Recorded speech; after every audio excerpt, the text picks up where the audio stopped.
This result is probably the worst possible outcome for the Obama administration's policy of engagement with Iran.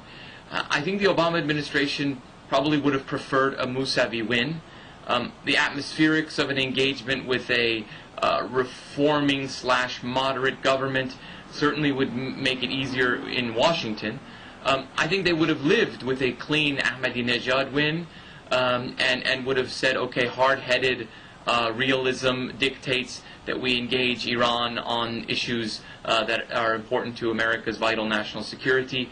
But an Ahmadinejad win like this, with the regime at war with itself, with blood on the streets, with the Iranian people, peaceful protesters calling for change, I think in many ways the Obama administration has been careful, but they ought not to be too careful that they're on the wrong side of history here.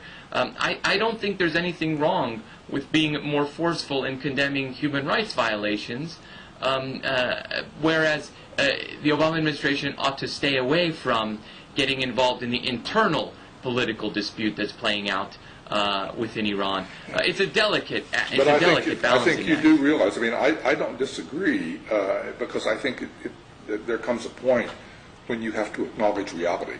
And what's going on the streets of Tehran is a reality that we can't simply ignore and say, well, we're just going to pretend that it doesn't exist.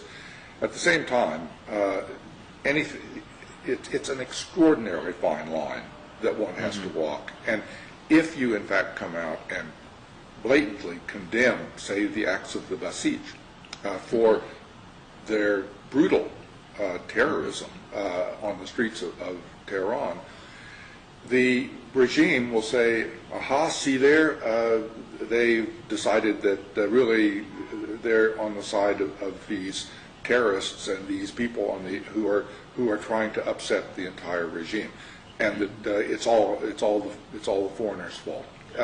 It puts you in a very, very difficult position. But however it's handled, I mean, whether the United States takes a very firm position and makes their views known, or whether they sit back and give it a little bit more time, the reality is that trying to think about proposing a new policy to an Iranian government that is in crisis is pretty unthinkable. I mean, simply you can't do it because there's nobody, there's no there on the other end, and you simply have to live with the facts. So that's what's happening.